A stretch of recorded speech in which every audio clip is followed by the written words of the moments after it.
नमस्कार दोस्तों। तो स्वागत है आपको हमारे चैनल पर। आज हम बात करने वाले हैं भारत के ऊपर कितने का कर्ज है और वर्तमान सरकार के द्वारा कितना कर्ज लिया गया है। तो चलिए वीडियो में आगे देखते हैं। आज के समय में जो सरकार के लिए एक बड़ी चिंता का सबब बना हुआ है वो है कि सरकार जो इतना टैक्स कलेक्ट कर रही है उसके बाद भी सरकार पर कर्जा लगातार बढ़ता ही चला जा रहा है। सरकार की कमाई तो लगातार बढ़ ही रही है, चाहे फिर डायरेक्ट टैक्स से हो, इनडायरेक्ट टैक्स से हो, या फिर सरकार की डिसइन्वेस्टमेंट पाइपलाइन जो है, या फिर आरबीआई से 2.7 लाख करोड़ रुपीस का डिविडेंड हो। सरकार कमाई का कोई देखा जाए तो ऑप्शन छोड़ नहीं रही है। इसके बावजूद सरकार पर कर्ज बढ़ता चला जा रहा है। अब जो नए आंकड़े हमारे सामने आए हैं उस पे भी हम थोड़ा सा बात कर लेते हैं, थोड़ा डिस्कस कर लेते हैं।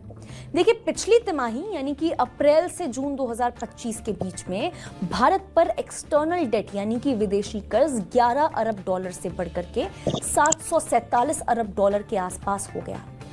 आप ये समझिए कि उधारी 1.5% की दर से बढ़ रही है।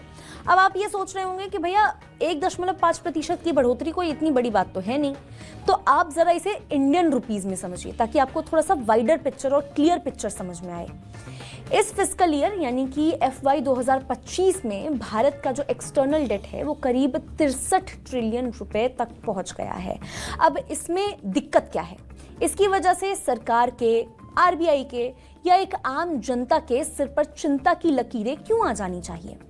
तो आप ये समझिए कि अभी तक भारत सरकार अपनी डेट का मैक्सिमम हिस्सा इंटरनल डेट में दे रही थी, यानी उसका मैक्सिमम हिस्सा, जो डेट का मैक्सिमम हिस्सा था वो इंटरनल डेट था। लेकिन इस साल जो एक्सटर्नल डेट है उसमें काफी हद तक लोन ले लिया गया है, यानी कहीं ना कहीं भारत पर विदेशी कर्ज का जो बोझ है वो तेजी से बढ़ता जा रहा है, जो कि भारत की इकोनॉमिक स्टेबिलिटी के लिए बिल्कुल अच्छी खबर नहीं है। अब जो सबसे बड़ी बात है वो ये कि इस डेट का सीधा लिंक हमारे रुपए की स्टेबिलिटी से है, यानी जितना स्टेबल और मजबूत रुपया है उतना ही कम आपका डेट होने वाला है। अब ये मैं क्यों कह रही हूं? क्योंकि आरबीआई के मुताबिक रुपए की डेप्रिसिएशन की वजह से जो डेट है वो ही 5.1 अरब डॉलर है। इसका मतलब समझ पा रहे हैं आप? अगर रुपया मजबूत होता है तो जो क्वार्टरली डेट में सिर्फ 6.2 अरब डॉलर का ही इजाफा होना था वो उतना ही होगा, ना कि 11 अरब डॉलर का। अब इस कर्जे का एक बड़ा हिस्सा जो कि करीब 54% के आसपास है सिर्फ अमेरिकी डॉलर में ही लिया गया है। इसके अलावा अगर बाकी डेट की हम बात करें तो वो जापानी येन और यूरो में लिया गया है। इसके अलावा IMF का भी हमारे टोटल डेट में लगभग 5% का शेयर आप मान के चल सकते हैं, और सिर्फ 30% के आसपास ही जो एक्सटर्नल डेट है वो रुपए में लिया गया है। मतलब हमारे फॉरेक्स रिजर्व पर काफी हद तक प्रेशर है जो बढ़ता चला जा रहा है। अब अगर फॉरेक्स की बात कर रहे हैं तो भारत के पास मार्च 2025 तक 668.3 बिलियन डॉलर का फॉरेक्स रिजर्व था। इस रिजर्व में हम अपने कुल एक्सटर्नल डेट का लगभग आप मान लीजिए कि 93% हिस्सा कवर कर सकते हैं, पर ये कवर साल दर साल जो है वो घटते चला जा रहा है। एक साल पहले हम अपने फॉरेक्स रिजर्व से अपने एक्सटर्नल डेट का लगभग 97% हिस्सा कवर कर सकते थे। पर एक जो इंटरेस्टिंग बात इसमें सामने आ रही है वो ये है कि भारत का डेट टू जीडीपी रेशियो मार्च से बढ़कर के 19.1% तक पहुंच गया है, जो जून में घटकर 18.9% पर आ गया है।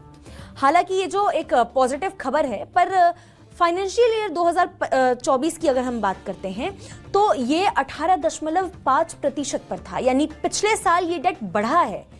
डेट टू जीडीपी रेशियो एक इकोनॉमिक इंडिकेटर है जो ये बताता है कि किसी देश का कुल डेट उसकी जीडीपी का जो आमदनी है, मतलब वो उसकी जीडीपी की जो आमदनी है उसको इंडिकेट करता है, उसको उसका इंडिकेटर होता है। उसके मुकाबले कितना बढ़ा है, कितना घटा है, यानी ये जो रेशियो है किसी देश के फाइनेंशियल हेल्थ का एक बड़ा इंडिकेटर है। पर एक जो राहत की बात है वो ये है कि इसमें शॉर्ट टर्म डेट का हिस्सा लगभग 20% के आसपास ही है, लेकिन लॉन्ग टर्म डेट है जो वो बाकी 80% के आसपास है।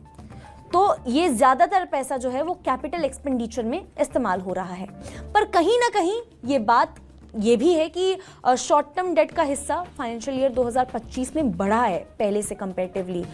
ऐसे में सरकार ने बहुत सारे रिफॉर्म्स करने की भी कोशिश की है। इनमें से इनकम टैक्स में 12 लाख तक की छूट, जीएसटी 2.0 जैसी बातें अगर हम देखें तो वो सारी चीजें इसमें शामिल हैं। अब जैसे जैसे इसकी वजह से जो सरकार के बजट है उसमें लॉस होगा, उसको पूरा करने के लिए सरकार को कर्ज लेना पड़ेगा। इसके अलावा सरकार के अपने भी बहुत सारे खर्चे हैं, वो भी तो बढ़ते चले जा रहे हैं।